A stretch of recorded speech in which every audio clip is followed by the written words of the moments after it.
النعيم.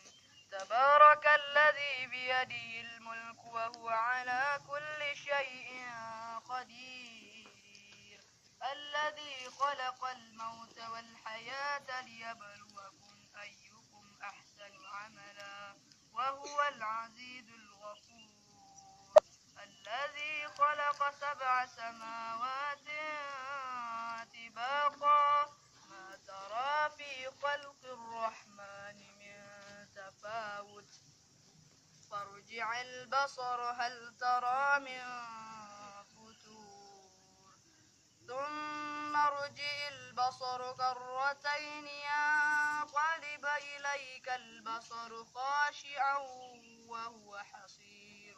ولقد زينا السماء الدنيا بمصابيح